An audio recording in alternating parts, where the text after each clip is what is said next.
Hello my dear friends, कैसे हैं आप सभी। उम्मीद करता हूं आप सब बहुत अच्छे होंगे। मैं प्रमोद कुमार साहनी मैथमेटिक्स में आप सभी का बहुत बहुत स्वागत करता हूं। दोस्तों, आज हम लोग जो पढ़ने वाले हैं उस टॉपिक का नाम है डिफरेंशियबिलिटी, जो कि बहुत इंपॉर्टेंट टॉपिक है। अगर आपको डिफरेंशियबिलिटी का कॉन्सेप्ट समझ में आता है तो उसके बाद आपको डिफरेंशिएशन का कॉन्सेप्ट बहुत आसानी से समझ में आ जाएगा। तो आज की क्लास में हम लोग जानेंगे डिफरेंशियबिलिटी, कि डिफरेंशियबिलिटी क्या होती है, उसका मतलब क्या होता है, क्या ज्योमेट्रिकली डिफरेंशियबिलिटी का मतलब होता है। ये सारी बातें पूरा बेसिक जानेंगे, फिर हम लोग इसी क्लास में कुछ प्रॉब्लम को डिस्कस करेंगे। तो चलिए आइए स्टार्ट करते हैं डिफरेंशियबिलिटी। तो हमारे पास सबसे पहले डिफरेंशियबिलिटी के अंदर पहला पॉइंट है हमारा इस टॉपिक के अंदर, और उस टॉपिक का नाम है differentiability of a function at a point. किसी पॉइंट पे डिफरेंशियबिलिटी का क्या मतलब होता है। तो किसी पॉइंट पे डिफरेंशियबिलिटी का मतलब ये होता है कि a function y is equal to fx is differentiable at x is equal to a if LHD equal to RHD equal to finite. अगर ये LHD RHD और फाइनाइट दोनों की वैल्यू सेम होने के साथ साथ फाइनाइट भी हो जाए, तब जाके फंक्शन उस पॉइंट पे डिफरेंशिएबल होता है। अब आपके मन में सवाल आया कि सर ये LHD RHD क्या होता है। तो अब मैं आपको बता दूं कि LHD का मतलब होता है left hand derivative. Left hand derivative, और इस लेफ्ट हैंड डेरिवेटिव को लिखने का तरीका, अब लेफ्ट हैंड डेरिवेटिव तो होता है, इसका डेफिनेशन क्या होता है, कैसे इसको लिखते हैं। लेफ्ट हैंड डेरिवेटिव को कुछ किताबों में एफ डैश ए माइनस से भी लिखा जाएगा। एफ डैश का मतलब डेरिवेटिव ऑफ एफ एक्स, और ए माइनस का मतलब ए के लेफ्ट साइड में, तो लेफ्ट हैंड डेरिवेटिव। इसको कई बुक वाले ऐसे भी लिखते हैं L F dash A, left hand derivative of F X at x is equal to ए। और इसका मतलब क्या होता है, इसका मतलब होता है limit H tends to zero F of A minus H minus F A upon minus, ये इसका मतलब होता है। तो ये इसका फॉर्मूला हो गया कि limit H tends to zero F of A minus H minus F A upon minus h. साथ में R H D, R H D का मतलब होता है right hand derivative. Right hand derivative, right hand derivative को कुछ books में F dash ए plus से लिखा जाता है, या फिर कुछ लोग इसको आर एफ डैश ए से भी लिखते हैं। और इसका जो डेफिनेशन होता है वो ये होता है limit H tends to zero F of A plus H minus F A upon H. ये आर एफ डैश ए का मतलब होता है। इसका मतलब ये हुआ कि if a function y is equal to fx is differentiable at x is equal to a, कोई function y is equal to F X X is equal to ए पर अगर डिफरेंशिएबल है, तो इसका मतलब ये हुआ कि limit L H D limit H tends to zero F of A minus H minus F A upon minus H, और इक्वल टू में limit H tends to zero F of A plus H minus F A upon H. इन दोनों को equal होना पड़ेगा, और equal होने के साथ साथ आंसर जो देंगे वो दोनों के आंसर भी फाइनाइट होने। अगर ये ऐसा होता है तो हम कहेंगे कि फंक्शन हमारा कैसा होगा, डिफरेंशिएबल होगा, वरना डिफरेंशिएबल।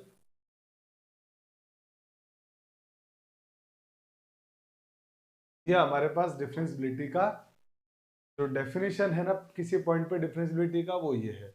आई होप कि आपको ये बात समझ में आ गई होगी। आप पहले इसका स्क्रीनशॉट ले लीजिए, फिर हम लोग इसको ग्राफिकली समझते हैं। चलिए, आई होप कि आपने इसका स्क्रीनशॉट ले लिया होगा। अब हम लोग इस पूरी कहानी का मतलब क्या है उसको बाय ग्राफ समझते हैं, ग्राफ बना के समझते हैं इसका क्या मतलब होता है, किसी फंक्शन के डिफरेंशियबिलिटी का किसी पॉइंट पर क्या मतलब होता है, तो हम उसको ग्राफ से समझने की कोशिश करते हैं। तो आइए, तो इस पूरी बात को हम लोग बाय ग्राफिकली चेक करते हैं, क्या इसका मतलब होता है। तो ग्राफिकली अगर हम इसको समझना चाहें तो आइए पहले हम लोग इसका ग्राफ बनाते हैं और ग्राफ बना के कोशिश करते हैं इसको समझने की।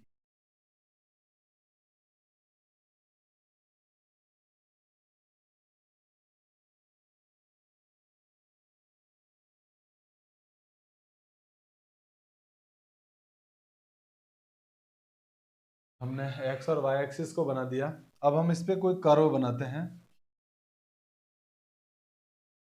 ये हमारे पास मान लीजिए एक्स और वाई एक्सिस आ गए,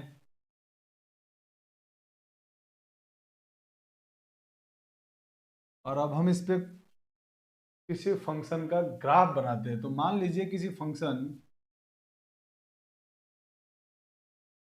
y is equal to F X का ये ग्राफ है, किसी function y is equal to F X का हमने ये ग्राफ मान लिया। किसी point x is equal to ए पर मान लीजिए हमारे को कंटिन्यूटी चेक करना है। मान लेते हैं कि ये कोई पॉइंट है हमारे पास ये कोई पॉइंट ले लिया हमने, x इज इक्वल टू ए, और इस पॉइंट पे मुझे कंटिन्यूटी इसकी चेक करनी है। तो कंटिन्यूटी इस पॉइंट पे इसकी चेक करने के लिए मान लिया मेरे पास ये जो पॉइंट है, ये पॉइंट है, ये वाला पॉइंट, इसको मान लेते हैं ए, और इस पॉइंट के कोऑर्डिनेट हो जाएंगे ए कॉमा एफ है, क्योंकि ये जो हमारे पास पॉइंट है वो X is equal to A, X is equal to ए पर मुझे फंक्शन के डिफरेंशियबिलिटी चेक करना है। तो ये पॉइंट हो जाएगा मेरा ए कॉमा एफ है। ठीक है, थोड़ा सा इसको सही बना देता हूँ।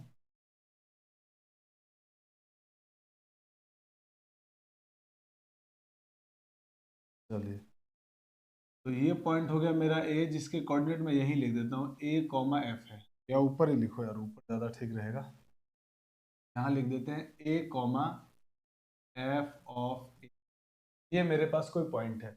अब मैं इसके राइट डेरिवेटिव की बात कर रहा हूँ। इस पॉइंट पे मैं एक काम करता हूँ, पहले टेंजेंट ड्रॉ कर लेता हूँ। इस पॉइंट पे मैंने क्या किया, एक टेंजेंट ड्रॉ कर लिया। मैंने एक टेंजेंट ले लिया। ये मान लेते हैं कि हमारे पास x इज इक्वल टू ए पर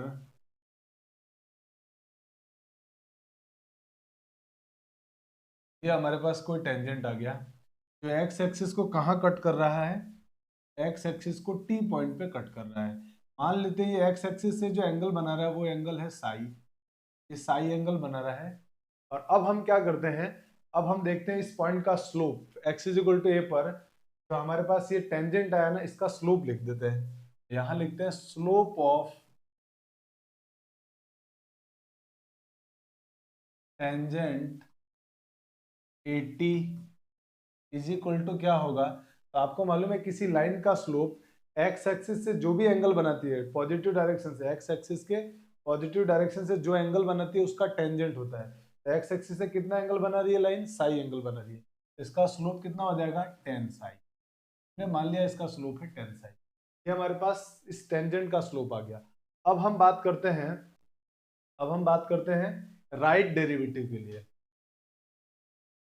और राइट डेरिवेटिव, तो right derivative are H D की बात कर रहे हैं, ठीक है ना, राइट डेरिवेटिव। तो राइट डेरिवेटिव के लिए मैंने क्या किया, अब मैं इस राइट डेरिवेटिव के लिए इस फंक्शन में एक्स इज इक्वल टू ए से राइट साइड में, मतलब बहुत पास में, इसके ज्यादा दूर नहीं, एच डिस्टेंस पर, ए से एच डिस्टेंस आगे मैंने कोई पॉइंट लिया।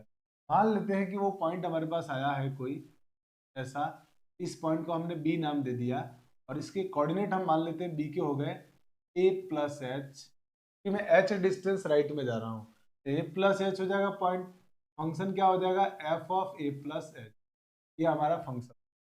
ठीक है, अब ये आया पॉइंट हमारे पास। अब मैं क्या कर रहा हूँ, तो यहाँ एक छोटा सा काम कर रहा हूँ, ये जो मेरे पास फंक्शन आया ना, इस फंक्शन में ए और बी को मिला रहा हूँ।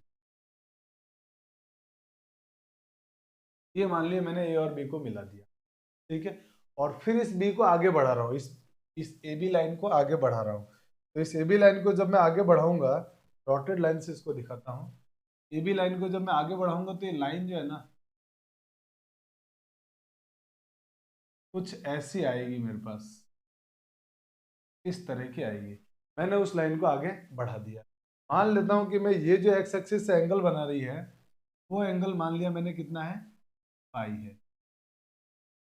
ये लाइन कितना बना रही है, एंगल फाई बना रही है, ठीक है। अब हम क्या करते हैं, इस लाइन का स्लोप निकालते हैं, ए बी लाइन का। तो राइट हैंड डेरिवेटिव के लिए हम क्या कर रहे हैं, slope of A B line निकाल। देखो यहाँ पे slope of line A B. अब ए बी लाइन का स्लोप क्या होगा, तो फिर से वही कहानी कि जो लाइन एक्स एक्सिस से एंगल बना रही है ना, उसका टेंजेंट स्लोप होगा। तो एक्स एक्सिस से कितना एंगल बना रही है, फाई। इसका स्लोप हो जाएगा टेन फाई इक्वल टू में, अच्छा एक तो आया हमारे पास इसके साथ, इसके बाद हम लोग इस ए बी लाइन का स्लोप निकाल रहे हैं। इसका मतलब ये हुआ कि हम दो पॉइंट्स को ज्वाइन करने वाली लाइन का स्लोप निकाल रहे हैं। आपने स्लोप ऑफ लाइन में पढ़ा है कि दो पॉइंट्स को ज्वाइन करने वाली लाइन के स्लोप का फॉर्मूला होता है y2 minus m is equal to होता है, हमने पढ़ा है formula, y2 minus y1 upon x2 minus x1। हम यहाँ से स्लोप निकालेंगे तो ये हमारे पास y2 बनेगा, ये x, ये y, ये y2, ये x2, ये y1 और ये x1 ये बनने वाले हैं। तो हम यहाँ से जब ये स्लोप निकालेंगे तो ये हमारे पास कन्वर्ट हो करके बन जाएगा y2 माइनस y1 का मतलब ये हुआ f of a plus H minus F A upon A plus H minus A. अब यहाँ पे ए प्लस का माइनस का कैंसिल आउट हो गया, तो ये हो गया F of A plus H minus F A upon H. ये बहुत इंपॉर्टेंट टॉपिक चल रहा है, ध्यान रखना, क्योंकि इससे हम पूरा का पूरा जो फॉर्मूला है ना उसका प्रूफ भी जान लेंगे और साथ में डिफरेंशियबिलिटी का ग्राफिकली क्या मतलब होता है वो भी हम लोग जान पाएंगे, ठीक है। तो बहुत इंपॉर्टेंट टॉपिक चल रहा है, तो पूरा देखना, मिस बिल्कुल भी मत करना आप, और कोशिश करना समझने की भी। अब मैं क्या कर रहा हूँ, अब मैं धीरे धीरे है ना, ये जो मेरे पास पॉइंट दिया हुआ है ना, इस पॉइंट को धीरे धीरे मैं इस बी को इस ए की तरफ ला रहा हूँ। मान लो मैं बी को यहाँ पर लाया, यहाँ यहाँ अगर लाया, इसकी सिचुएशन ये बन गई, ठीक है। तो जैसे मैं यहाँ लाऊंगा तो पता है क्या होगा, ये जो लाइन है ना डॉटेड लाइन, ये डॉटेड लाइन भी मुझे कुछ इस तरह से इसके पास आती हुई दिखेगी। ये डॉटेड लाइन भी, ये डॉटेड लाइन भी इसके पास आएगी। इसी तरीके से अगर मैं इस पॉइंट को और पास लाता जाऊं, ऐसे ही पास लाते लाते इस कभी एकदम पास लाते लाते यहां पर ही लेके आ जाऊं, मैंने ए पॉइंट पर ही लेके आ जाऊं। अगर मैं इसको ए पॉइंट पर ही लेके आ जाऊंगा तो क्या होगा मेरे पास, जब मैं ए को लेके आ जाऊंगा तो एच मेरा जीरो हो जाएगा, इसका मतलब एच टेंस टू जीरो। और ये जो लाइन अभी अभी जो लाइन आपको ये दिख रही है ना, ये वाली, ये लाइन भी क्या होगी, धीरे धीरे ये लाइन भी इधर शिफ्ट होती जाएगी टेंजेंट की तरफ। और एक टाइम ऐसा आएगा कि जैसे ये पॉइंट यहाँ आएगा ना, ये पूरी लाइन उठ के यहाँ आ जाएगी, इसी लाइन पे आ जाएगी।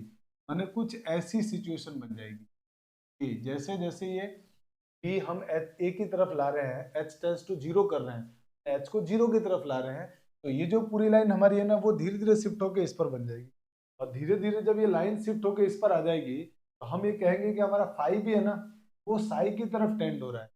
का पूरी लाइन का मतलब ये हुआ है कि जब हम एच को धीरे धीरे इस लाइन पॉइंट को बी को ए की तरफ ला रहे हैं तो एच टेंस टू जीरो हो रहा है। और एच टेंस टू जीरो हो रहा है, इसका मतलब जो फाई है ना वो फाई हमारा साई की तरफ अप्रोच कर रहा है, फाई साई की तरफ अप्रोच का मतलब ये हुआ कि हम ये कह सकते हैं कि if h tends to 0 then phi approaches to psi, phi psi की तरफ अप्रोच कर रहा है। इस बात का मतलब ये हुआ कि हम ये कह सकते हैं it means hence limit h tends to 0, यानी h को टेंस टू जीरो कर रहे हैं हम लोग, तो उस केस में जो हमारा टेन फाई है यानी slope of line A B है वो क्या बन जाता है, आप कहेंगे सर वो टेन साई बन जाता है। क्यों, क्योंकि जो इसका टेंजेंट है माने स्लोप है जब आप h को 0 की तरफ ला रहे हैं तो फाई आपका साई बन गया, तो मतलब जो आपका टेन फाई होगा वो क्या बन जाएगा, टेन साई। और अगर ये टेन साई बन गया तो हम तो टेन फाई की वैल्यू जानते हैं, ये होता है, ये टेन फाई की वैल्यू यहाँ पुट कर दो। तो जैसे आप टेन फाई की वैल्यू यहाँ पुट करेंगे, ये बन जाएगा लिमिट h टेंस टू 0, और टेन फाई की वैल्यू है f of a plus H minus F A upon h is equal to tan psi. ये हमारे पास आ गया, और इसको बोल देते हैं इक्वेशन नंबर 1। ये हमारे पास पहला पॉइंट यहाँ से क्लियर हो गया, और ये हमारा राइट डेरिवेटिव तो हो गया। अब हम बात करते हैं for left derivative. Left derivative में क्या कहानी होगी, तो अब लिखते हैं हम लोग लेफ्ट डेरिवेटिव के लिए, फॉर लेफ्ट डेरिवेटिव।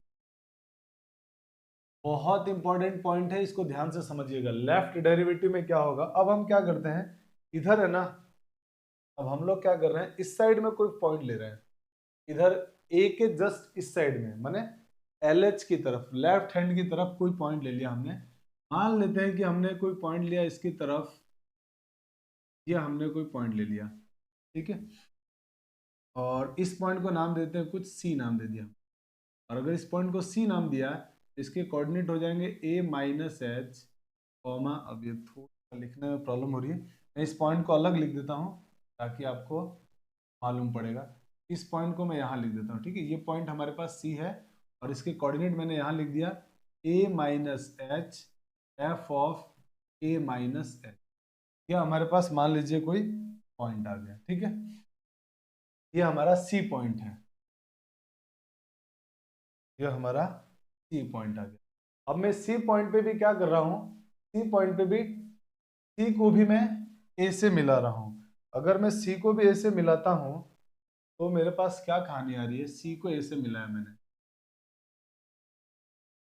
ऐसी कुछ सिचुएशन आएगी, और इस पॉइंट को भी मैं आगे बढ़ा रहा हूँ, इस पॉइंट को भी आगे बढ़ा रहा हूँ।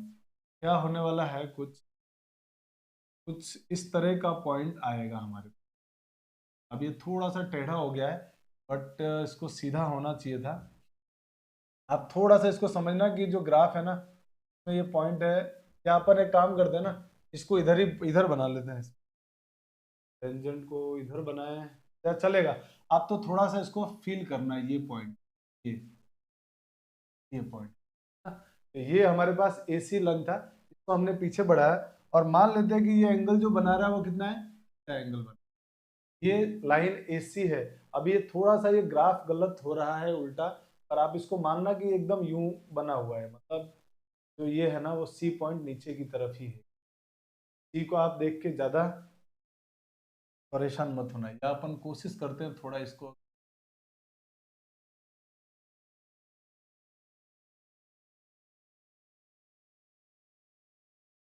कोई बात नहीं, छोड़ो इसको, हम तो ऐसे ही रहने देते हैं, ठीक है ना। तो मान लेते हैं कि यही हमारा पॉइंट है, और ये लाइन आ रही है यहाँ, ठीक है, ये हमारे पास सी लाइन आ गई। अब आपको क्या करना है, ये एंगल आपने मान लिया थीटा, अब आप क्या करेंगे, ये AC लाइन का स्लोप निकालेंगे। तो अब हम निकालते हैं slope of line AC, slope of line AC line का अगर हम स्लोप निकालेंगे इस लाइन का, तो क्या होने वाला है, इस लाइन AC का स्लोप आएगा टेन थीटा। तो मालूम है किसी भी लाइन का स्लोप एक्स एक्सिस के पॉजिटिव डायरेक्शन से बनाए गए एंगल का टेंजेंट होता है, तो टेन थीटा। और AC लाइन का स्लोप हम यहां से निकालेंगे अगर इस फॉर्मूले का यूज करके, तो हमारे पास फिर से क्या होगा, वही y2 माइनस 7/x2, यहाँ से इसमें से इसको माइनस कर दो। हम इसको मान लेते हैं x2 है, y2 है, और ये x1 है, और ये y1 है। तो फॉर्मूला बन जाएगा हमारे पास f of a minus F A own minus का h, ये हमारे पास टेन थीटा आया। अब एक काम करते हैं अपन, छोटा सा काम, और वो काम क्या करते हैं, हम धीरे धीरे है ना इस A पॉइंट को C की तरफ मूव कराते हैं। मान लो मैं C को यहाँ लाया, यहाँ लाया जस्ट, तो आपको पता है ये जो एंगल है ना, वो एंगल भी धीरे धीरे इधर साई की तरफ शिफ्ट होना शुरू हो, थीटा साई की तरफ से शिफ्ट होगा, जैसे फाई शिफ्ट हो रहा था। इसका मतलब ये हुआ कि जब धीरे धीरे इसको हम यहाँ से लाएंगे, फिर यहाँ लाएंगे, और उसके बाद A पर लेके आ जाए, तो हमारा H टेंड्स टू 0 हो जाएगा, H तो 0 को टेंड कर जाएगा। इसका मतलब हम ये कह सकते हैं कि if h tends to 0 then, अगर h 0 को टेंड कर गया, इसका मतलब ये हुआ अगर if h tends to 0 then हमारा थीटा है, थीटा इज अप्रोचेस टू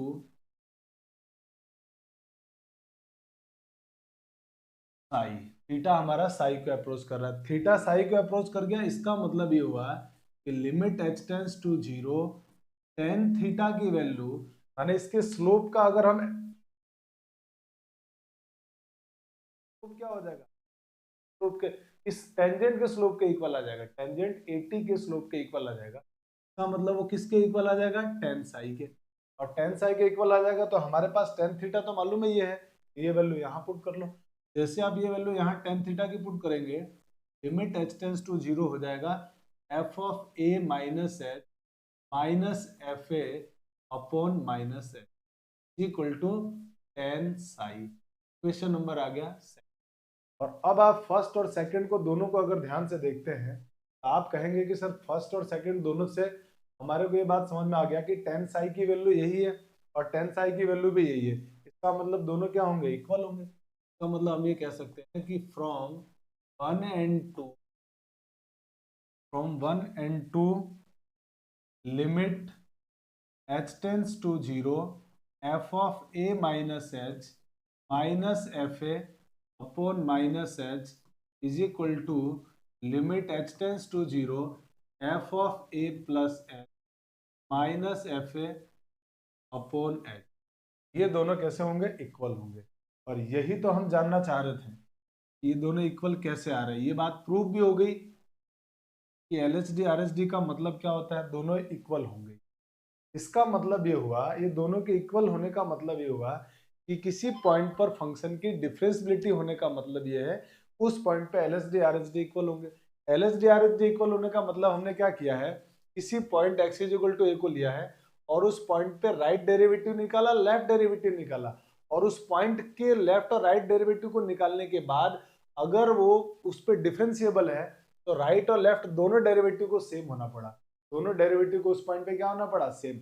और उस पॉइंट पे अगर दोनों डेरिवेटिव सेम है तो आप इस पॉइंट पे अलग टेंजेंट ड्रॉ करो, इस पॉइंट पे अलग टेंजेंट ड्रॉ करो, माने दो टेंजेंट आप बी पर एक ड्रॉ करो, एक सी पर ड्रॉ करो, तो आपको क्या मिलेगा कि x इज इक्वल टू ए पर डिफरेंशिएबल होने के लिए उन दोनों टेंजेंट को सेम होना पड़ेगा, माने यूनिक टेंजेंसी होनी पड़ेगी।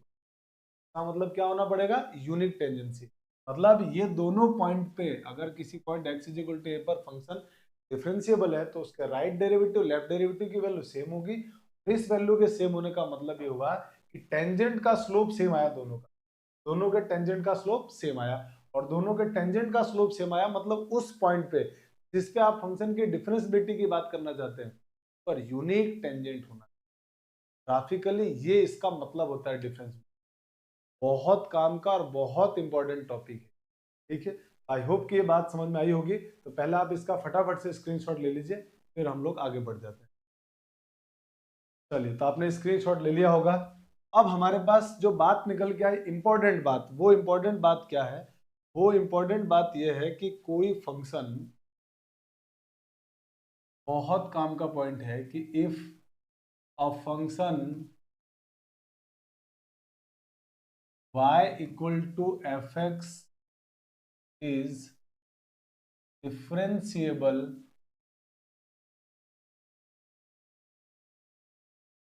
at x is equal to a if it has unique tangent at this point। याद रखिएगा, बड़ा इंपॉर्टेंट पॉइंट है इसमें यूनिक टेंजेंट वाला, ये पॉइंट बड़ा इंपॉर्टेंट। किसी भी पॉइंट पे किसी फंक्शन के डिफरेंशिएबल होने का मतलब हुआ उस पॉइंट पे उस फंक्शन का यूनिक टेंजेंट होना चाहिए। अगर यूनिक टेंजेंट नहीं है तो फंक्शन उस पॉइंट पे डिफरेंशिएबल नहीं होगा। बहुत काम का पॉइंट है ये, यही होता है डिफरेंशिएबिलिटी का मतलब, यानी हम इसी को क्या बोलेंगे, meaning of differentiability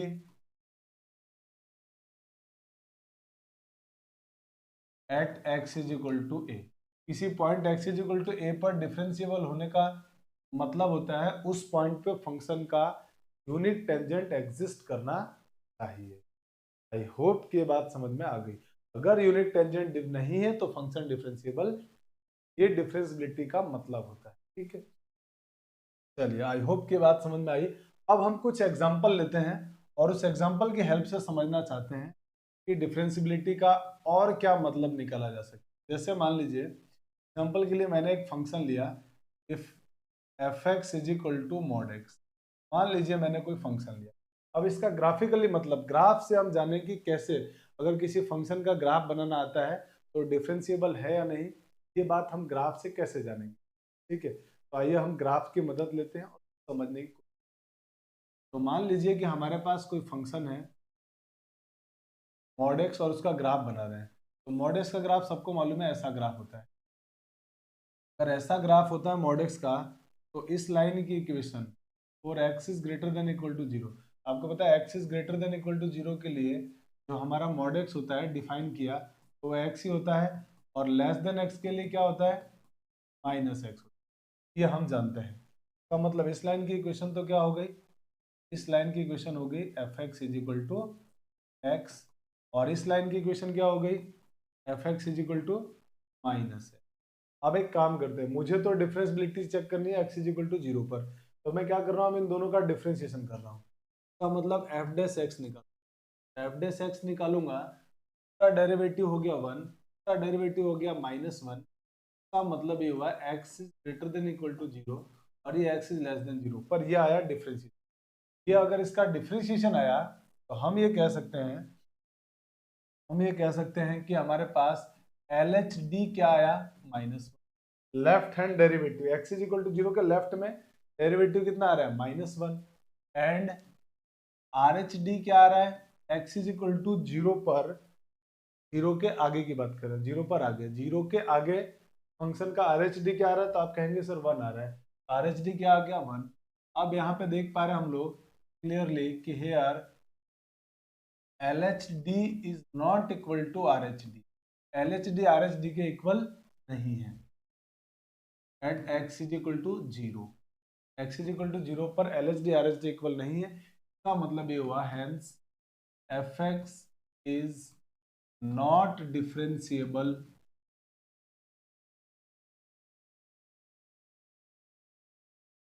at x is equal to zero. का मतलब function x is equal to zero पर डिफरेंशिएबल नहीं है। इसका मतलब ये हुआ, हम यहाँ से एक बात और समझ पाए कि अगर किसी फंक्शन का ग्राफ बनाना आ रहा है, तो ग्राफ बनाना आता है तो उस ग्राफ में जो सार पेज आ रहा है ना, सार पेज, उस पॉइंट पे फंक्शन डिफरेंशिएबल नहीं होगा। जो X is equal to zero आ रहा है उस पर डिफरेंशिएबल नहीं है। तो फंक्शन के डिफरेंशिएबिलिटी का एक और मतलब हुआ कि अगर किसी फंक्शन का ग्राफ बनाना आपको आ गया तो उस ग्राफ में देख लो कि अब सार पेज कहाँ आ रहा है। सार पेज मतलब नुकीला भाग, ये नुकीला दिख रहा है आपको, तो नुकीला भाग जहां पर आएगा फंक्शन के ग्राफ में वहां पर फंक्शन आपका डिफरेंशिएबल। ठीक है, का मतलब डिफरेंशिएबिलिटी का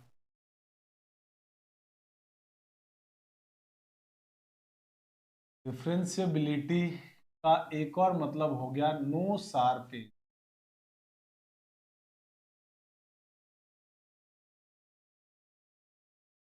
नो सार पेजेस, सार पेजेस नहीं आना चाहिए, ये भी हमारे लिए बहुत काम का पॉइंट।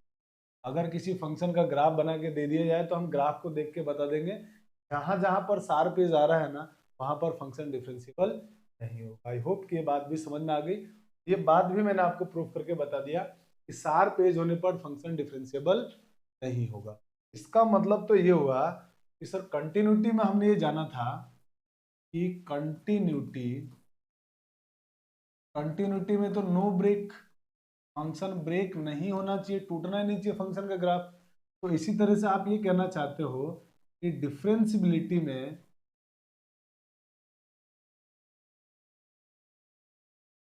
नो शार्प एज,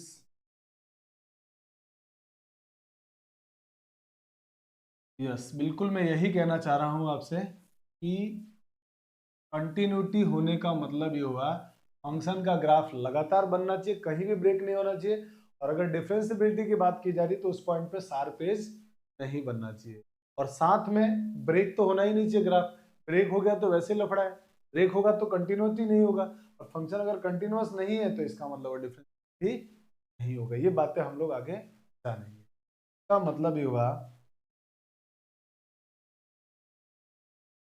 कि किसी पॉइंट पर एक लाइन हमारे पास और आ गई कि अब function F x is differentiable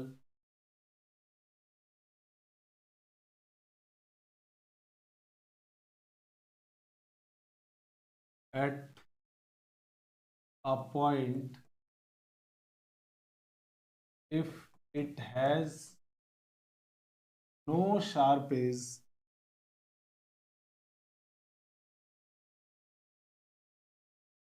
no sharp edges at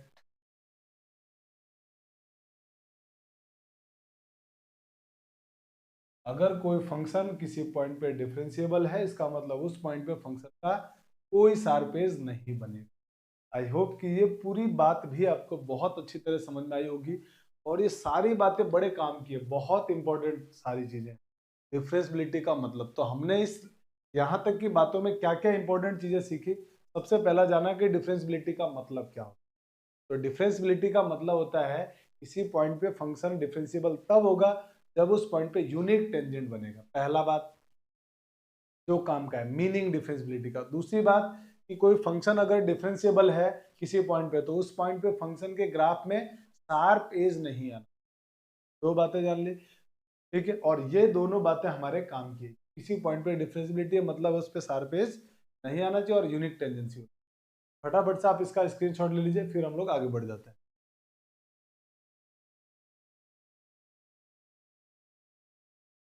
I hope कि आपने स्क्रीनशॉट ले लिया होगा। चलिए अब हम आते हैं आगे। अब हम ये जानते हैं कि डिफरेंशिएबिलिटी और कंटिन्यूटी को दोनों को एक साथ कैसे रिलेट कर पाए। तो आइए समझते हैं।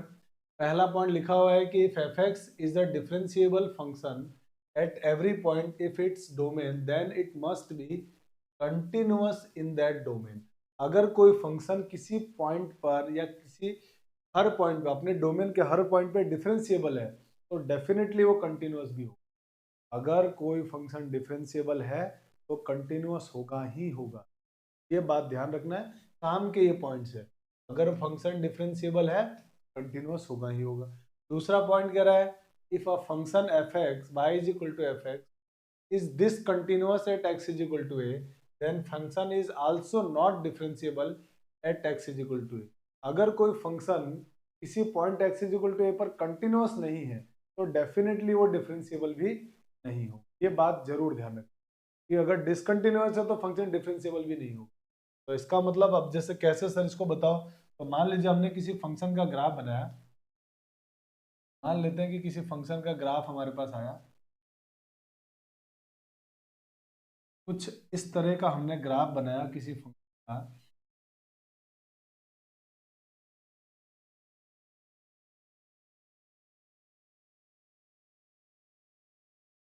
मान लीजिए हमने कहा x इज इक्वल टू ए कोई पॉइंट है, तो आप देख पा रहे हैं x इज इक्वल टू ए पर फंक्शन कंटिन्यूअस नहीं है। क्लियर दिख रहा है। x is equal to x is equal to ए पर अगर हम RHL LHL निकाल रहे हैं तो हमारे पास क्या हो रहा है, जैसे हम LHL निकाल रहे हैं तो ये यहाँ पर खड़े हैं, हम ग्राफ में क्लियर दिख रहा है इतना बड़ा गैप आ रहा है RHL LHL। फंक्शन कंटिन्यूअस तो नहीं है, ग्राफ ऐसे दिख रहा है ब्रेक हो रहा है, तो फंक्शन कंटिन्यूअस नहीं। लिखते हैं यहाँ पे कि function is not continuous at x is equal to a। और अगर x is equal to a पर कंटिन्यूअस नहीं है तो आप देख पा रहे हैं क्या हम लोग इस पॉइंट पे यूनिक टेंजेंट ड्रॉ कर सकते हैं, नहीं कर सकते। इसका मतलब क्या हुआ, hence we cannot draw unique tangent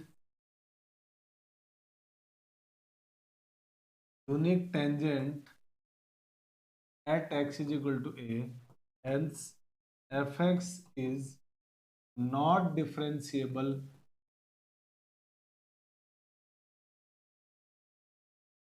at x is equal to A. हम यूनिट टेंजेंट इस पॉइंट पे ड्रॉ नहीं कर सकते, इसलिए फंक्शन डिफरेंशिएबल नहीं है।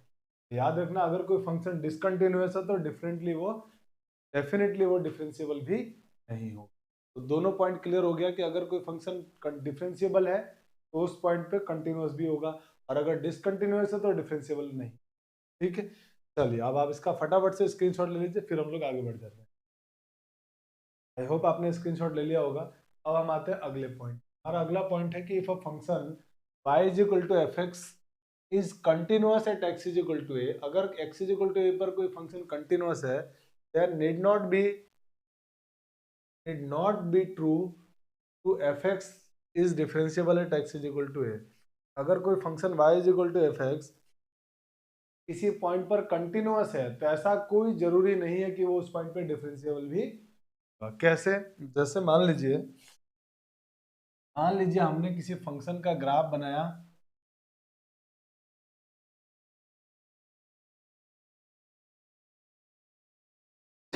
सॉरी, मान लीजिए हमने किसी फंक्शन का ग्राफ बनाया और वो ग्राफ मान लीजिए ऐसा आया ग्राफ।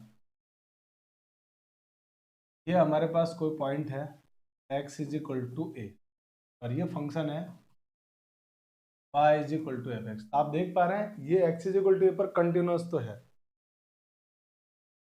और f x is continuous at x is equal to a. Function हमारा x इज इक्वल टू ए पर कंटिन्यूअस तो है, बट आप देख पा रहे हैं x इज इक्वल टू ए पर शार्प आ गया, but sharp is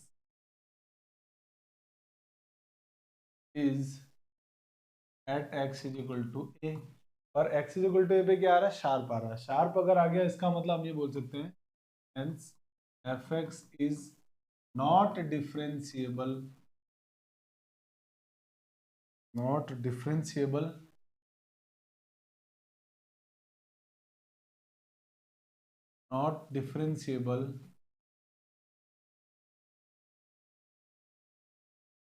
at x is equal to A.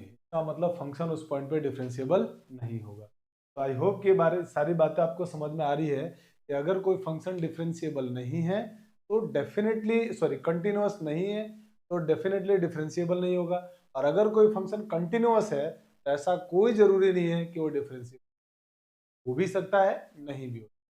I hope कि तीनों जो इंपॉर्टेंट बातें थी आपको समझ में आ गई। कि तीनों बातों में पहला पॉइंट हमारा ये था, if a function is differentiable at any point then function is also continuous at that point, उस पॉइंट पे कंटिन्यूअस भी होगा।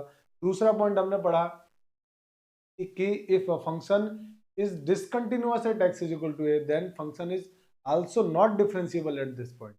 और तीसरा पॉइंट हमने पढ़ा कि function is continuous at any point then need not be true that function is differentiable eight that point. ऐसा कोई जरूरी नहीं कि उस पॉइंट पे फंक्शन क्या हो, डिफरेंशिएबल। ठीक, तीनों बातें आपको समझ में आ गई। अब फटाफट से इसका स्क्रीनशॉट ले लीजिए, फिर हम लोग आगे चलते हैं। चलिए अब आपने अगर इसकी डिफरेंशिएबिलिटी का मतलब जान लिया और तीनों पॉइंट वो समझ में आ गए, तो अब हम आते हैं कि किसी इंटरवल में फंक्शन की डिफरेंशिएबिलिटी का क्या मतलब होता है। तो किसी फंक्शन की इंटरवल में डिफरेंशिएबिलिटी चेक करते हैं। तो लिखा हुआ पहला पॉइंट कि a function F x is differentiable on an open interval A comma b if it is differentiable at each point of a comma b. जैसा कंटिन्यूटी में था वैसा यहाँ था। अगर कोई function open interval a b में डिफरेंशिएबल है तो उस इंटरवल के हर पॉइंट पे उसको डिफरेंशिएबल होना पड़ेगा। ठीक है, फिर सेकंड पॉइंट पे a function F x is differentiable on closed interval A comma B.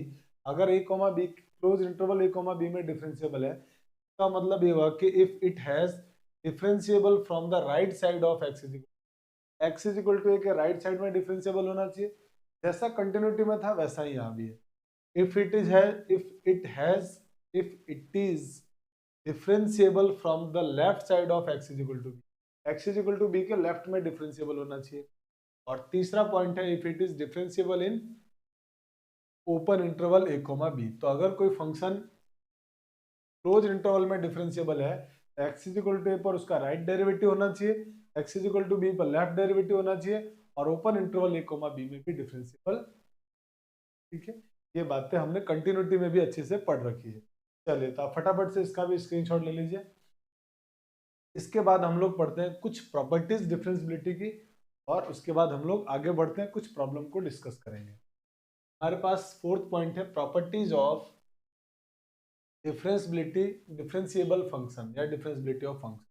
मान लेते हैं कि हमारे पास दो फंक्शन है, if F X and G X are both derivable at x is equal to A. F X और जी एक्स दो फंक्शन है जो किसी point X is equal to ए पर डिफरेंशिएबल है। अगर दोनों डिफरेंशिएबल है तो दोनों का सम या डिफरेंस भी डिफरेंशिएबल होगा। पहला पॉइंट हो गया। दोनों का प्रोडक्ट और दोनों का डिवीजन भी डिफरेंशिएबल होगा। बस ध्यान रखना है कि नीचे जो फंक्शन आ रहा है जी एक्स वो जीरो, उस पॉइंट पे जीरो नहीं होना। Also derivable at x is equal to a. कुछ फंक्शन जैसे polynomial function, exponential function, constant functions are always differentiable in their domain. कुछ फंक्शन जैसे पॉलिनोमियल फंक्शन है, एक्सपोनेंशियल फंक्शन है, कांस्टेंट फंक्शन है, ये अपने डोमेन में हमेशा कंटिन्यूअस होते हैं, मतलब पूरे आर में माइनस इन्फिनिटी से प्लस इन्फिनिटी के बीच में ये सारे हमेशा डिफरेंशिएबल होंगे। कुछ फंक्शन है जैसे logarithmic function, trigonometric function, inverse trigonometric functions, ये अपने डोमेन में हमेशा डिफरेंशिएबल होते हैं। They are always differentiable in their domain, हमेशा अपने डोमेन में डिफरेंशिएबल होंगे। Modulus function mod f x is not differentiable where f x is equal to zero. हाँ, ये काम का पॉइंट आ गया कि अगर मॉड में कोई फंक्शन दिया हुआ है तो मॉड में दिया हुआ फंक्शन डिफरेंशिएबल कब नहीं होगा, जब inside function equal to zero हो। जब इनसाइड फंक्शन क्या बन जाए, तब वो फंक्शन हमारा डिफरेंशिएबल नहीं होगा। जैसे अभी हमने एक एग्जांपल लिया था f x is equal to mod x, आपसे कहा गया था कहाँ पर डिफरेंशिएबल नहीं होगा। हमने चेक करके दिया था, देखा था कि f x is not differentiable at x is equal to zero. तो देखो इनसाइड फंक्शन को जीरो रखा आपने तो क्या आ गया, x is equal to zero, और x is equal to zero पर ये फंक्शन डिफरेंशिएबल नहीं है क्योंकि उस पॉइंट पे सार पे जाए। ठीक है, आई होप की बात भी समझ में आ गई। अब अगला point number 6, greatest integer and fractional part function are not differentiable at every integer point. Greatest integer function और fractional part function integer point पे डिफरेंशिएबल नहीं होते हैं क्योंकि वो उस पॉइंट पर कंटिन्यूअस भी नहीं होते हैं। और अभी हमने पॉइंट पढ़ा था कि अगर कोई फंक्शन कंटिन्यूअस नहीं है तो डेफिनेटली वो डिफरेंस ही ग्राफ ब्रेक हो जाता है इंटीजर पॉइंट। तो ग्रेटेस्ट इंटीजर में या फ्रैक्शनल पार्ट फंक्शन कभी भी दिया जाए तो वो इंटीजर पॉइंट पे डिफरेंशिएबल। आई होप कि ये प्रॉपर्टी आपको समझ में आई होगी। प्रॉपर्टी को एक बार दो बार आपसे पढ़ेंगे ना तो याद हो जाएगी, कोई ज्यादा मुश्किल काम नहीं है। फिर हम प्रॉब्लम करेंगे, प्रॉपर्टी क्लियर हो जाएगी। ठीक है, चलिए, तो आई होप कि आपको ये बातें समझ में आ गई होगी। फटाफट से स्क्रीनशॉट ले लीजिए, फिर हम लोग आगे बढ़ जाते हैं। चलिए, आपने स्क्रीनशॉट ले लिया होगा। अब हम आते हैं प्रॉब्लम के अंदर। कुछ प्रॉब्लम है हमारे पास और उन प्रॉब्लम को डिस्कस करते हैं। क्वेश्चन में लिखा हुआ फर्स्ट क्वेश्चन में discuss differentiability of F x is equal to this. इस फंक्शन की डिफरेंशियबिलिटी को आपको डिस्कस करना। ठीक, तो पहला काम तो मैं क्या कर रहा हूं, इस पूरे फंक्शन को डिफाइन करके आपको डिफरेंशियबिलिटी चेक करके बता रहा हूं। दूसरा मेथड मैं आपको सिखाऊंगा प्रॉपर्टी वाला। प्रॉपर्टी अभी हमने पढ़ा था कि मॉडुलस फंक्शन कहाँ कहाँ डिफरेंशिएबल नहीं होते हैं, जहां जहां इनसाइड फंक्शन जीरो होता है। तो वैसे क्लियर दिख गया कि जीरो और वन पे फंक्शन डिफरेंशिएबल नहीं हो। अब हम इसको डिफाइन करके भी चेक करते हैं क्या उस पॉइंट पे फंक्शन डिफरेंशिएबल है या नहीं। तो आइए फंक्शन को पहले डिफाइन करते हैं। तो डिफाइन करने के लिए हमारे पास फंक्शन में क्या लिखा हुआ है, फंक्शन लिया हुआ f x is equal to mod x plus mod x minus one. हम सबसे पहला काम इनके टर्निंग पॉइंट निकालो। इनके टर्निंग पॉइंट जो आने वाले हैं वो आएगा x is equal to zero यहाँ से, और यहाँ से एक्स इज। तो जब नंबर लाइन पे प्लॉट करेंगे, नंबर लाइन के तीन टुकड़े हो जाएंगे। एक वो इलाका जो जीरो से छोटा है, एक वो इलाका जो जीरो वन के बीच में आ रहा है, एक वो इलाका जो वन से बड़ा है। तो मैं केस बना रहा हूं, case number 1, when x is less than zero, जब x की वैल्यू जीरो से छोटा है। जैसे x की वैल्यू जीरो से छोटा लिया हमारे पास, तो हमने fx के बारे में देखा जीरो से छोटा होने पर ये कैसा होगा। आप कहेंगे सर ये जो x है वो नेगेटिव होगा। नेगेटिव होगा तो माइनस साइन के साथ बाहर। ये कैसा होगा, 0 से छोटा कोई भी नंबर आप इसमें रख के देख लो तो नेगेटिव आ रहा है, तो मतलब ये भी माइनस के साथ। और जब आप इसको सॉल्व करेंगे तो ये दिखेगा आपको -2x और माइनस माइनस +1, ये हमारे पास आ गया f। अब जब x की वैल्यू लेस देन 0 था।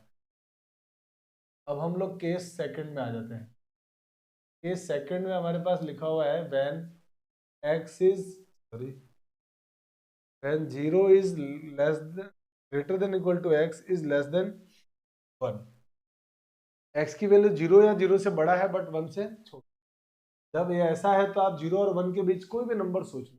मान लो सोचा आपने नंबर 0.4, 0.4 यहाँ रखो पॉजिटिव, 0.4 यहाँ रखोगे इसमें तो नेगेटिव। इसका मतलब ये हुआ कि हमारे पास जो फंक्शन आ गया एफ एक्स, ये नेगेटिव आ रहा है, इसका मतलब ये माइनस साइन के साथ बाहर, सॉरी पॉजिटिव आ रहा है ये, तो ये एक्स और ये माइनस साइन के साथ बाहर आ रहा है इसीलिए नेगेटिव हो गया एक्स माइनस। और जब आप इसको सिंप्लीफाई करेंगे तो एक्स माइनस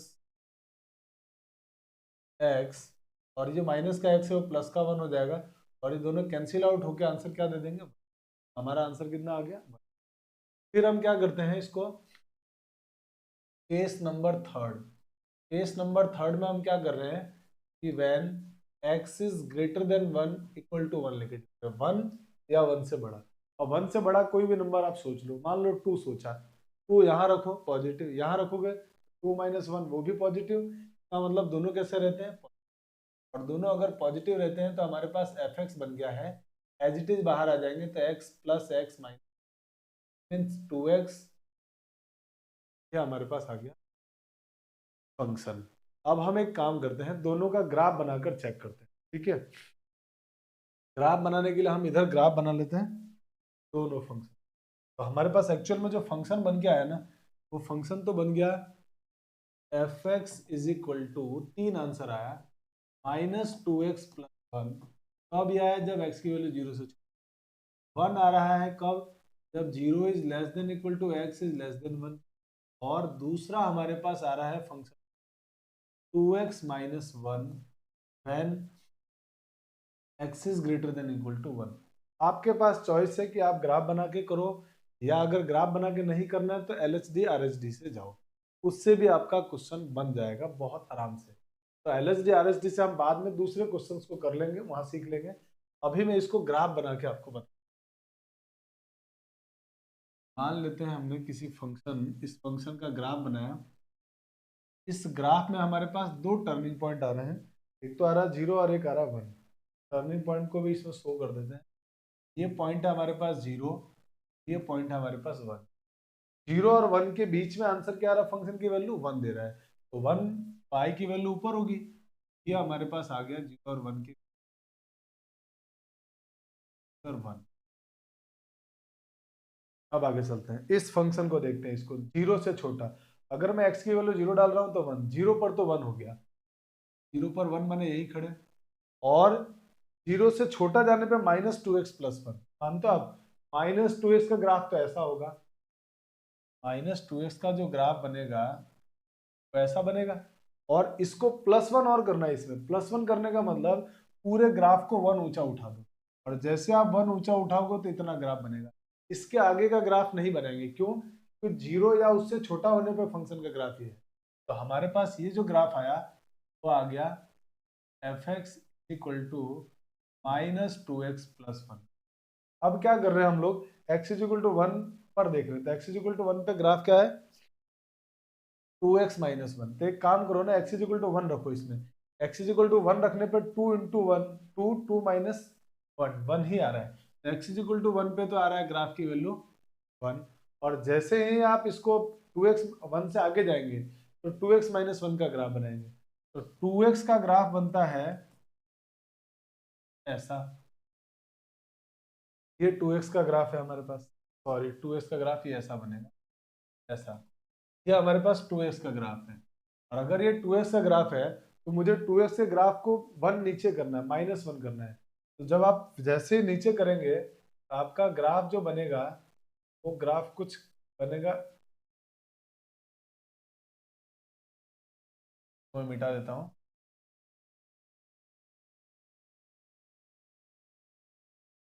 हमारा जो 2x-1 वन का ग्राफ बनेगा ना, वो ग्राफ फिर हमको कुछ ऐसा मिलने, इस तरह का ग्राफ मिले, यानी ये ग्राफ हो गया हमारे पास f x is equal to 2x minus. और अब आप क्लियरली देख पा रहे होंगे सर, सार पेज जो है ना वो 0 और 1 पे आ रहा है। सार page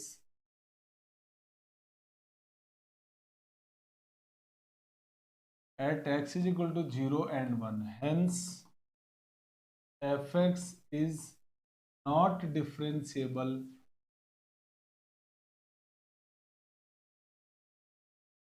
at x is equal to 0 and 1। इसका मतलब x is equal to 0 पर फंक्शन और 1 पे फंक्शन डिफरेंशिएबल नहीं है।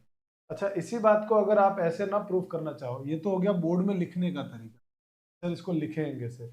अगर मान लो आप इसी बात को लिखने का तरीका चेंज करना चाहें और आप प्रॉपर्टी से करना चाहो, ऐसा क्वेश्चन ऑब्जेक्टिव आया, तो प्रॉपर्टी से हम जानते हैं कि मॉडुलस फंक्शन जो होता है f x is equal to mod x plus mod x minus, ये डिफरेंशिएबल कब कब नहीं होता है, जब जब inside function will become zero, mod के अंदर वाला फंक्शन जब जब जीरो बन जाए। ये जीरो जब बनेगा तो यहाँ से एक्स की वैल्यू क्या आएगी, जीरो। ये जीरो बनेगा तो यहाँ से एक्स की वैल्यू क्या आएगी, वन। तो इन दोनों पॉइंट पे फंक्शन क्या हो गया, नॉट, का मतलब क्या हुआ, not differentiable at x is equal to 0 और 1। सीधे आप ऐसे कर सकते हो बिना ये सारा तामझाम किए। पर मैं ये सारा इसलिए बता रहा हूँ आपको क्योंकि आपको डिफाइन करना भी आ जाए, और डिफाइन करने के बाद आप ग्राफ से भी क्वेश्चन को, अगर ग्राफ से नहीं बना सकते हो तो एलएचडी आरएचडी निकाल लेंगे। ठीक है, चलिए, आई होप कि क्वेश्चन नंबर फर्स्ट समझ में आ गया होगा। फटाफट से इसका स्क्रीनशॉट ले लीजिए आप।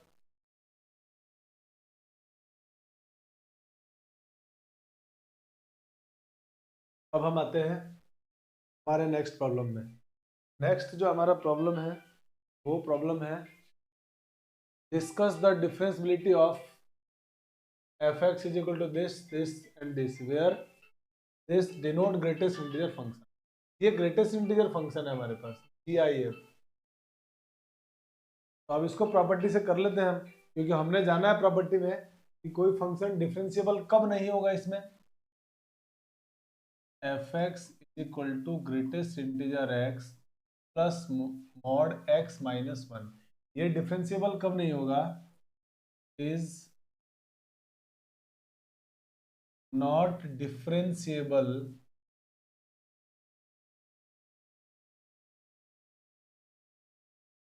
Eight integer point. Integer point पे डिफरेंशिएबल नहीं होगा। अगर ये इंटीजर पॉइंट पे डिफरेंशिएबल नहीं है तो हमारे को इंटीजर कौन से लेने हैं, सिर्फ x बिलोंग्स टू a के अंदर, x बिलोंग्स टू -1 to 3। इसका मतलब ये होगा इन x belongs to -1 to 1, sorry -1 to 3, integer point कौन कौन से आएंगे इसके बीच में, 0 1 and 2। 0 1 and 2 पे डिफरेंशिएबल नहीं होगा, is not difference, not differentiable, not differentiable. और अगर इस पॉइंट पे अगर ये डिफरेंशिएबल नहीं है तो डिफरेंशिएबिलिटी तो आ गया इसका। और ये कहां पर डिफरेंशिएबल नहीं होगा, is also not differentiable at x is equal to 1, जहां पर इनसाइड फंक्शन 0 आ जाए। तो दोनों को मिला के हम क्या बोल सकते हैं, दोनों को मिला के हम ये बोल सकते हैं कि hence F x is not differentiable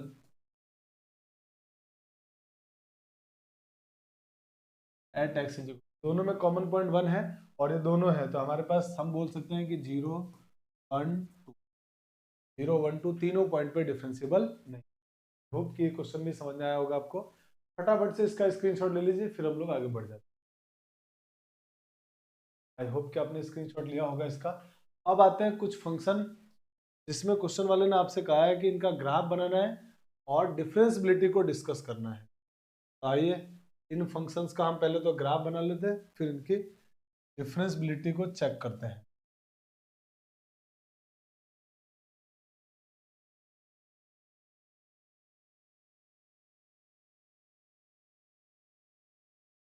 ये हमने अब हम ग्राफ बनाने के लिए पहले इधर इसका ग्राफ बनाते हैं।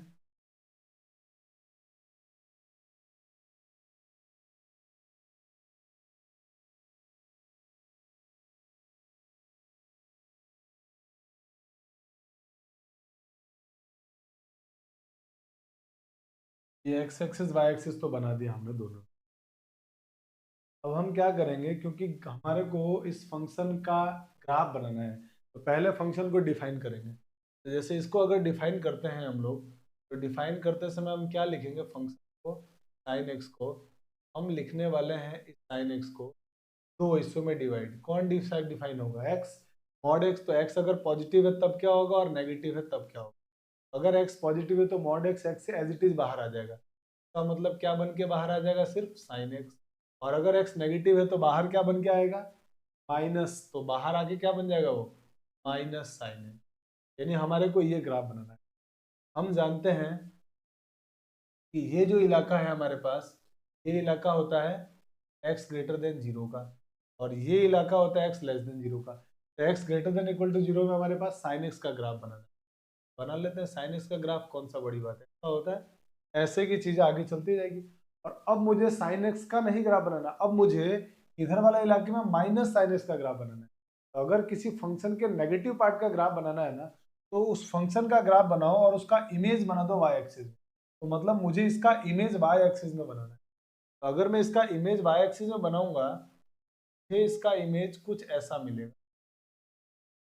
सही बात समझ में। और अगर इसका इमेज कुछ ऐसा मिलेगा, तो आप देख पा रहे हैं सार पेज कहाँ आ गया। आप कहेंगे सार पेज x is equal to zero पे आ गया। इसका मतलब ये हुआ कि f x is equal to sine mod x is not differentiable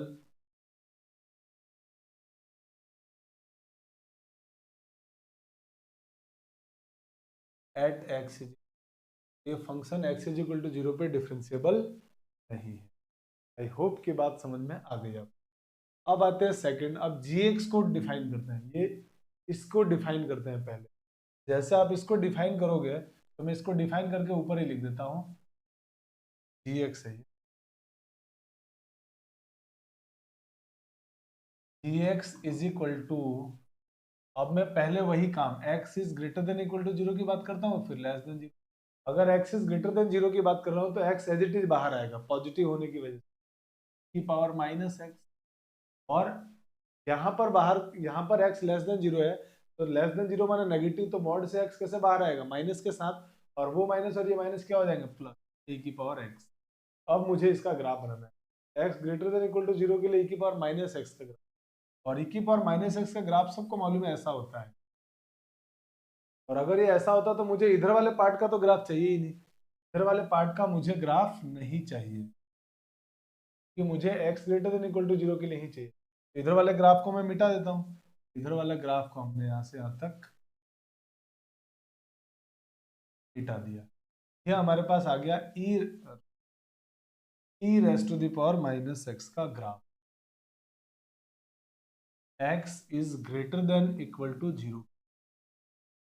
और अब हम e की पावर x का ग्राफ बना रहे हैं। तो e की पावर x का ग्राफ आपको सबको मालूम होगा। e की पावर x का जो ग्राफ होता है वो ऐसा बनता है। अब ऐसा बनता है तो मुझे तो x लेस देन जीरो में बनाना है खाली। x लेस देन जीरो इधर मिलता है, इधर मिलता है, तो इसका मतलब इधर वाला ग्राफ मुझे मिटाना पड़ेगा। इधर वाला ग्राफ जब मैं मिटा दूंगा,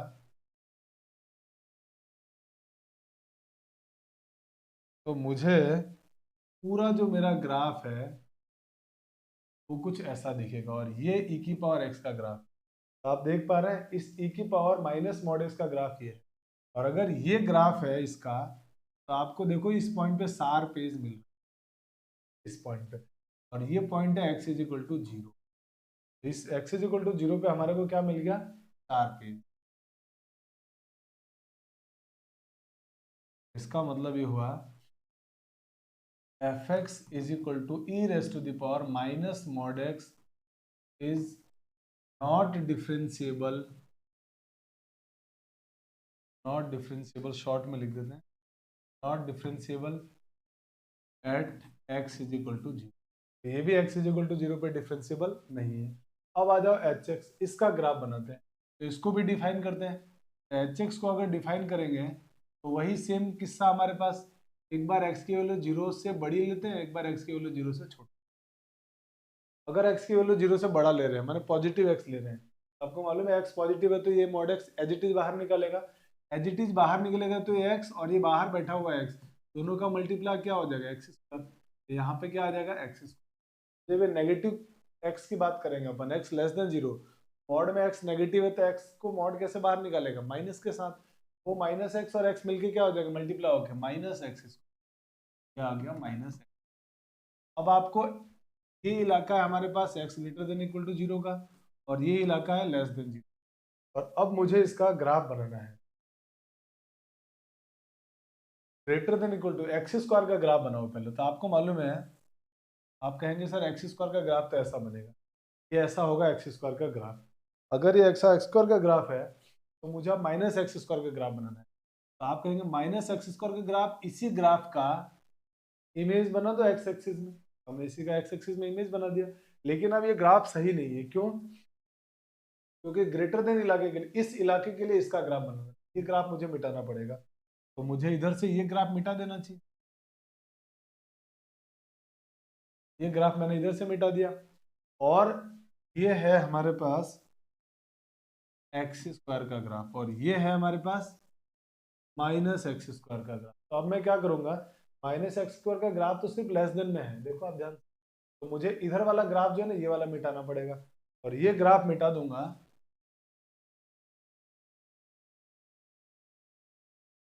तो ये ग्राफ बना।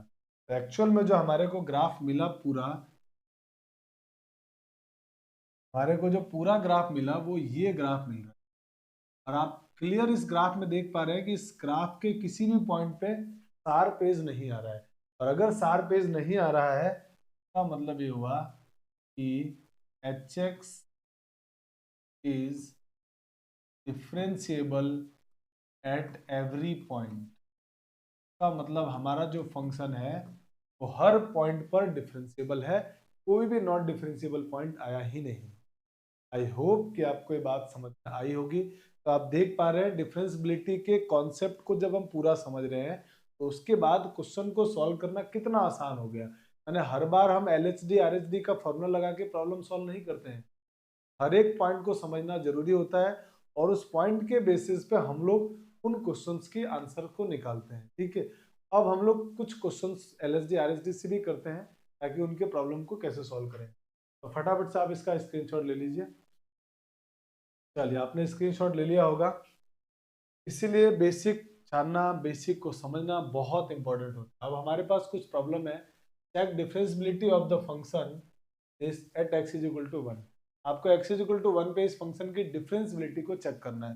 तो आइए इस प्रॉब्लम को हम लोग है ना, लोग इस क्वेश्चन को LHD RHD से सॉल्व करते हैं ताकि आपको LHD RHD अप्लाई करना भी आ जाए। तो पहले बात करते हैं हम लोग LHD की। तो LHD का फॉर्मूला होता है limit h tends to 0 f of 1 पे चेक कर रहे हैं तो 1 minus h minus f1 upon minus का h। अब इसको सिंप्लीफाई कर लेते हैं। आइए इसको सिंप्लीफाई करेंगे तो क्या होगा, limit h tends to 0 f of 1 minus h उस फंक्शन में लिखेंगे जिसमें x के प्लेस पर, जिसमें x लेस देन 1 हो। ये रहा x लेस देन 1, इस फंक्शन में x के प्लेस पे हम लोग क्या रखने वाले हैं, 1 माइनस h। तो क्या बन जाएगा, 1 माइनस h का होल स्क्वायर, x के प्लेस पर रखा माइनस f1 का मतलब हुआ जिसमें फंक्शन की value x is equal to 1 हो जाए। तो x इज इक्वल टू 1 पे मुझे x की जगह 1 पुट करना है, तो ये क्या बन जाएगा, 1 स्क्वायर और नीचे माइनस का h। अब जरा इसको सिंप्लीफाई करो, ये होगा लिमिट h टेंस टू 0, इसका होल स्क्वायर ओपन कर दिया 1 minus 2h plus h square minus 1 का स्क्वायर 1 अपॉन माइनस h। ये दोनों दोनों कैंसिल हो गए, प्लस के माइनस के, ऊपर से h कॉमन ले लो। Limit h tends to 0, h common लिया तो minus 2 plus h upon minus का h। ये h से h कैंसिल हो गया, और अब h की जगह 0 पुट कर दिया और इस माइनस का मल्टीप्लाई हो गया, आंसर कितना आ गया, प्लस। LHD आपके पास कितना आ गया, प्लस 12। अब निकालते हैं इसी तरह RHD। अब अगर हम आर एस डी निकालेंगे तो आर एस डी का फॉर्मूला क्या होता है, limit h tends to 0 f of 1 plus H minus f1 upon h. Function में वैल्यू पुट करते हैं अपन, तो 1 प्लस एच किस में रखेंगे, जिसमें x ग्रेटर देन 1 होगा। याद रखना एल एच डी निकालते समय जो 1 माइनस एच रखते हैं ना, वो लेस देन 1 वाले फंक्शन में, और आर एच डी निकालते समय 1 प्लस एच का मतलब 1 से बड़ा, तो 1 से बड़ा वाले फंक्शन में x की जगह 1 प्लस एच पुट करना है।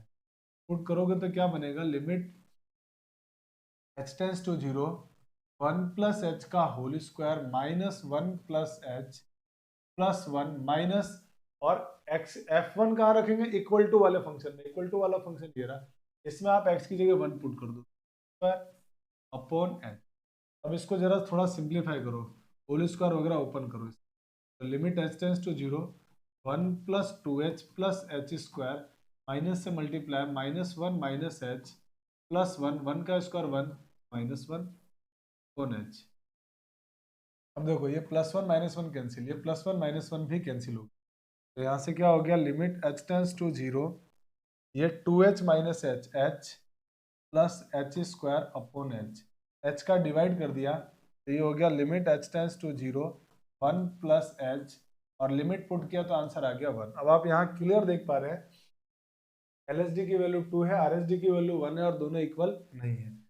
देते हैं यहाँ पे यार L H D is not equal to R H D, hence function is not differentiable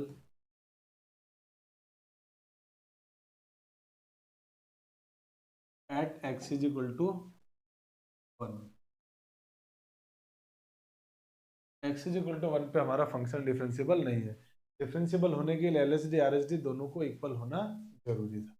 I hope कि बात समझ में आ गई होगी। फटाफट से इसका स्क्रीनशॉट ले लीजिए आप लोग।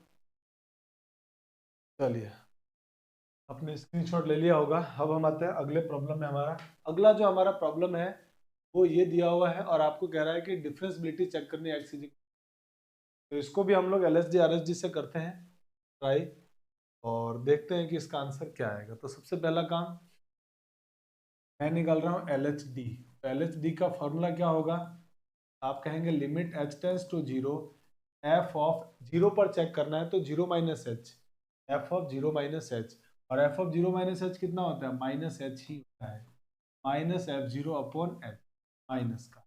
ये हमारे पास LHD का फॉर्मूला। अब मैं क्या करूंगा, क्योंकि मुझे नॉट इक्वल टू दिया, नॉट इक्वल टू होने का मतलब ये हुआ x की वैल्यू 0 से छोटी, या तो 0 से छोटी है या 0 से बड़ी है। नॉट इक्वल टू मैंने इक्वल टू तो नहीं है, यही फंक्शन यूज करने वाले हैं। तो इस फंक्शन में वैल्यू पुट कर दो, ये हो जाएगा limit h tends to 0 minus h whole square to e raise to the power minus 1 by h minus e raise to the power 1 by h upon e raise to the power minus 1 by h minus e raise to the power 1 by h. जहाँ जहाँ x था वहाँ मैंने minus H रख दिया, upon minus H, और यहाँ पर हमने क्या पुट किया, 0, क्योंकि x इज इक्वल टू 0 पे फंक्शन की वैल्यू क्या है, 0 है। सॉरी, ये इससे कैंसिल आउट हो गया एक एच तो, और क्या बचा इसमें, limit h tends to 0 minus h बचा बाहर, और ऊपर से मैं क्या कर रहा हूँ, e की पावर 1 बाय एच को कॉमन ले रहा हूँ, ऊपर से भी और नीचे से भी। तो जैसे मैं e की पावर माइनस 1 बाय एच को कॉमन लूंगा, यहाँ पे ये क्या बन जाएगा, e raise to the power minus 2, और ये यहाँ पर 1 upon e raise to the power minus 2 by h plus 1। बाकी जो ऊपर से e की पावर 1 बाय एच कॉमन आया और नीचे से कॉमन आया, दोनों कैंसिल आउट हो गए, और ये तो 0 था ही, ये इससे कैंसिल आउट हो गया। अब लिमिट निकालते हैं। तो लिमिट निकालने के लिए हम क्या करेंगे, h की जगह 0, माइनस 0 या प्लस 0, बात तो एक ही है, तो ये तो हो गया 0, और यहाँ 0 डालते 2 अपॉन 0 इन्फाइनेट, e की पावर माइनस इन्फाइनेट, और e की वैल्यू 1 से बड़ी होती है, 1 से बड़े की पावर माइनस इन्फाइनेट, 1 से बड़े की पावर माइनस इन्फाइनेट क्या हो जाएगा, 0। तो याद रखना e की पावर माइनस इन्फाइनेट 0, ये हो गया 0 माइनस, सेम नीचे भी 0 प्लस 1, और अब ये कुछ भी है 0 से मल्टीप्लाई होकर क्या आंसर देगा, तो इसका मतलब हमारे पास जो LHD है वो आ गया है 0। अब हम RHD निकालते हैं। आइए RHD को देखते हैं कि RHD में क्या होता है। सेम जैसे LHD निकाला है, limit h tends to 0 f of a का मतलब 0, 0 प्लस h कितना होगा, h ही होगा, minus f of 0 upon h। अब इसकी वैल्यू निकालो, limit h tends to 0, function में ऊपर वाले फंक्शन में x की जगह क्या पुट करना है आपको, h, तो पुट कर दो h, ये बन जाएगा h square into e raise to the power 1 by h minus e raise to the power minus 1 by h upon e raise to the power 1 by h plus e raise to the power minus 1 by minus x is equal to 0 पे function की value 0 upon इस, ये तो 0 हो गया, इस H से एक एच स्क्वायर कैंसिल। अब मैं फिर से ई की पावर माइनस में बनाऊंगा, प्लस वाला इन्फिनिटी दे देगा, आप 0 लिखोगे ना तो 1 अपॉन 0 इन्फिनिटी, और ई की पावर इन्फिनिटी 0 इन्फिनिटी होता है, ई की पावर माइनस इन्फिनिटी 0 होता है। तो मैं इसको इंडिटरमिनेट फॉर्म से बचने के लिए ई की पावर एच को कॉमन ले लूंगा, ई की पावर 1 बाय एच को कॉमन लूंगा, मैं पॉजिटिव वाले को कॉमन लेके पावर नेगेटिव बनाऊंगा ताकि वो 0 हो सके। तो मैं आपकी बार यहाँ से ई की पावर एच को 1 बाय एच को कॉमन ले रहा हूँ, ऊपर से भी और नीचे से। तो क्या हो जाएगा पूरा क्वेश्चन हमारा, limit h tends to 0 h into यहाँ कॉमन आया तो 1 minus e raise to the power minus 2 by h, क्योंकि डिवाइड में आएगा इसके, और डिवाइड में आएगा तो नीचे से ऊपर जाके प्लस माइनस का हो जाएगा और दोनों ऐड हो जाएंगे। सेम यहाँ पर 1 plus e raise to the power minus 2 by, बाकी सॉर्ट आउट हो चुका है। अब आप फंक्शन में h की जगह 0 डाल दो, तो ये हो गया 0 into 1 minus 0 upon 1 plus 0, finally answer हो गया इसका भी। आप देख पा रहे हैं क्लियरली कि LHD RHD दोनों का आंसर क्या आ गया, 0। तो हम लिख देंगे कि here LHD equal to RHD, hence fx is differentiable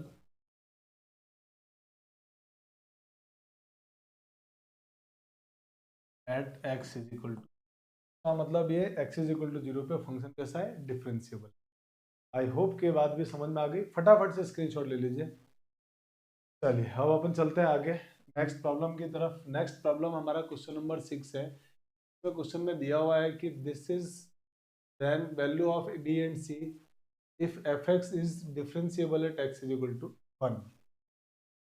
ये function x is equal to 1 पे डिफरेंशिएबल, अगर कोई फंक्शन किसी पॉइंट पे डिफरेंशिएबल है तो अभी हमने पढ़ा था वो डेफिनेटली कंटिन्यूअस भी हो, का मतलब हम इस बात को लिख सकते हैं कि fx is differentiable at x is equal to 1, then it is also continuous at x is equal to 1। वो x is equal to 1 पे कंटिन्यूअस भी हो। तो पहले कंटिन्यूटी की, जब भी आपको डिफरेंशिएबिलिटी में कांस्टेंट की वैल्यू निकालने का क्वेश्चन आए तो आप सबसे पहले तो उसकी कंटिन्यूटी को चेक करिए, कंटिन्यूटी से आप एक इक्वेशन बनाइए, फिर आप उसको डिफरेंशिएबिलिटी में। तो अब मैं इसको सॉल्व करने का डायरेक्ट शॉर्टकट तरीके से जा रहा हूँ।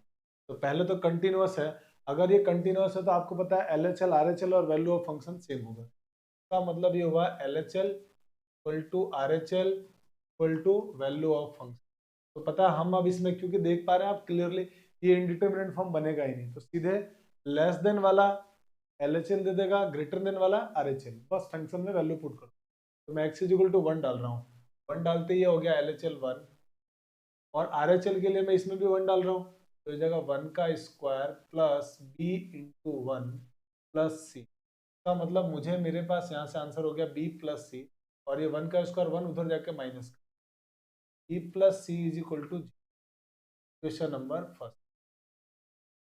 अब अगर आपको डिफरेंशिएबिलिटी लानी है तो जब भी क्वेश्चन में डिफरेंशिएबिलिटी का क्वेश्चन हो और लेस देन ग्रेटर देन हो, लेस देन ग्रेटर देन हो, तो आप क्या करो, सीधे उसको डिफरेंशिएट कर दो, एक बार उसका डिफरेंशिएशन कर दो, और डिफरेंशिएशन करने के बाद जो भी वैल्यू दी है ना, जिस पर भी ये लेस देन ग्रेटर देन वही पॉइंट रख दो, तो लेस देन वाला LHD देगा, ग्रेटर देन वाला RHD देगा।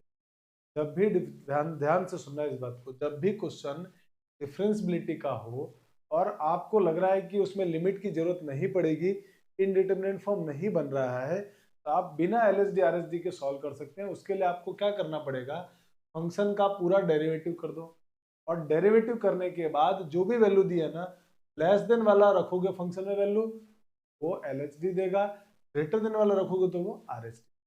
तो हम एक बार इसका डेरिवेटिव कर रहे हैं। तो हम जैसे इसका डेरिवेटिव करेंगे, ये हो जाएगा f dash x equal to इस 1 का x का डेरिवेटिव 1, का डेरिवेटिव करेंगे एक्स स्क्वायर का हो जाएगा 2x, bx का b और c कांस्टेंट है इसीलिए 0। ये कब आया? जब x की value less than equal to 1 था। ये कब आया? जब x की वैल्यू ग्रेटर देन 1 था।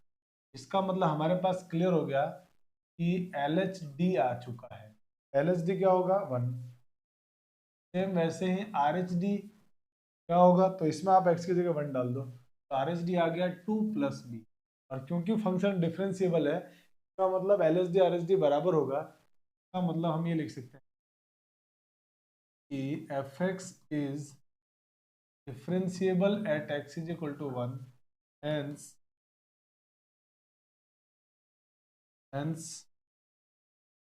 RHD equal to LHD। RHD की वैल्यू है 2 प्लस बी और LHD की वैल्यू 1, तो यहाँ से b की वैल्यू क्या आ जाएगी? माइनस। अब ये जो b की वैल्यू आई है, अब मुझे c की वैल्यू भी चाहिए, तो ये जो मेरे पास इक्वेशन नंबर 1 आई है ना, इस इक्वेशन 1 में b की वैल्यू पुट यहाँ पे, put b is equal to -1 in equation number first में पुट करो, तो ये हो जाएगा b की जगह -1 plus C equal to 0। C की वैल्यू क्या आ गई? 1। तो यही हमारे इस प्रॉब्लम के आंसर थे, बी और सी। बी की वैल्यू आ गई -1, सी की वैल्यू आ गई। फटाफट से आप इसका स्क्रीनशॉट ले लीजिए, फिर हम लोग आगे बढ़ जाते हैं। चलिए अगले प्रॉब्लम क्वेश्चन नंबर 7 की तरफ चलते हैं। क्वेश्चन नंबर 7 में क्वेश्चन कह रहा है कि let fx is equal to this, ये सब दिया हुआ है तामझाम। If fx is differentiable at x is equal to 3, then find the value of a and b। फिर से क्वेश्चन वही कांस्टेंट निकालने की वैल्यू का है। कांस्टेंट की वैल्यू निकालने के लिए है और x इज इक्वल टू 3 पे डिफरेंशिएबल है, तो इसका मतलब उस पॉइंट पे कंटिन्यूअस भी होगा।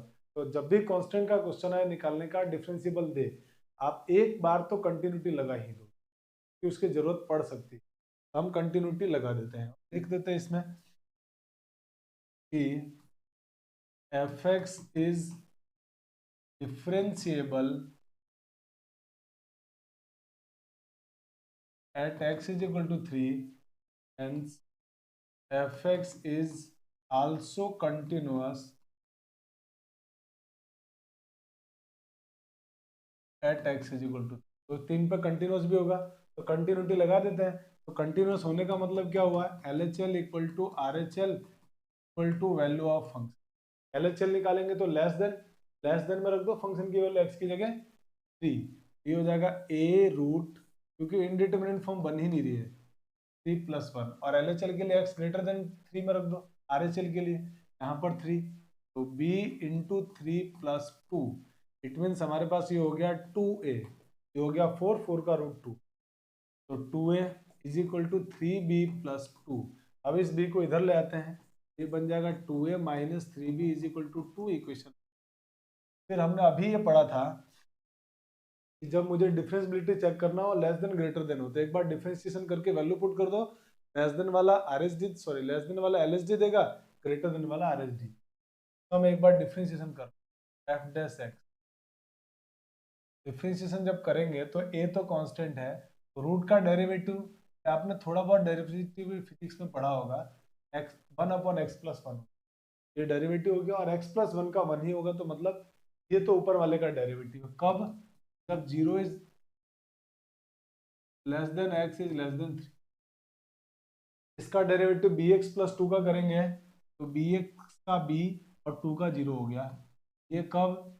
जब 3 less than equal to x is less than 5, तब ये फंक्शन है। अब हम निकालते हैं इसका LHD, तो LHD क्या होगा? लेस देन वाला फंक्शन ये रहा, x के प्लेस पर 3 पुट कर दो, a upon under root 3 plus 1, इसका मतलब a/2। फिर हम निकालते हैं RHD तो b होगा, और क्योंकि फंक्शन डिफरेंशिएबल है, इसका मतलब LHD RHD बराबर होगा, इसका मतलब a/2 is equal to b, it means a is equal to हो गया 2b, इक्वेशन नंबर 2। अब ये 2 और 1 को सॉल्व करो, a और b की वैल्यू आ जाएगी। लिख देते हैं यहाँ पे फ्रॉम 1 and 2, 1 और 2 को सॉल्व करेंगे तो वहां से a के प्लेस पे 2b पुट कर दो, ये होगा 2 into 2b minus 3b is equal to 2। ये कितना हो गया 4b माइनस का 3b इक्वल टू 2, इसका मतलब b की वैल्यू हो गई 2। ये जो b की वैल्यू आई है ना वो 2 यहाँ पुट कर दो, तो b की वैल्यू अगर 2 पुट करते हैं तो a की वैल्यू कितनी आ जाएगी 4। यही हमारे इस प्रॉब्लम का आंसर है। फटाफट से आप इसका स्क्रीनशॉट ले लीजिए। चलिए, आई होप कि आपने स्क्रीनशॉट ले लिया होगा। तो आज की क्लास में हम लोग इतना ही पढ़ेंगे। वीडियो कुछ लंबा हो गया, पर एक ही लेक्चर आप इसको पूरा देखेंगे तो आपकी पूरी डिफरेंशियबिलिटी कंप्लीट हो जाएगी। आगे की क्लास में हम लोग डिफरेंशिएशन को स्टार्ट करेंगे। फिर डिफरेंशियबिलिटी को हमने जान लिया है, बहुत इंपॉर्टेंट टॉपिक था जो जानना आपके लिए बहुत ज़रूरी है। एनसीईआरटी में इसका कोई ज़्यादा यूज़ दिया हुआ नहीं है, बहुत कम दिया है, पर मैंने आपको यहाँ पर हर तरह के क्वेश्चन को लेके डिस्कस किया ताकि आपको डिफरेंशियबिलिटी से रिलेटेड कोई प्रॉब्लम ना आए। तो मिलते हैं अब नेक्स्ट क्लास में। अगर आप चैनल पर नए जुड़े हैं तो चैनल को लाइक शेयर सब्सक्राइब जरूर करें और बेल आइकन को दबाना ना भूलें ताकि नए वीडियो का नोटिफिकेशन आपको मिलता रहे। साथ ही अगर आपकी मैथमेटिक्स से रिलेटेड कोई भी क्वेरी, कोई प्रॉब्लम है, कोई डाउट्स है, तो आप हमारे टेलीग्राम चैनल पे उसको शेयर कर सकते हैं। तो आप हमारे टेलीग्राम चैनल के साथ जुड़िए, इसका नाम है साहनी मैथमेटिक्स, और उसमें आप अपने डाउट्स को, अपनी क्वेरीज को सेंड कीजिए। मैं और मेरी टीम मिलकर उस प्रॉब्लम को सॉर्ट आउट करके जल्दी से जल्दी आपको बताने की कोशिश करें। ठीक है, तो मिलते हैं नेक्स्ट लेक्चर के अंदर। Thanks for watching. जय हिंद।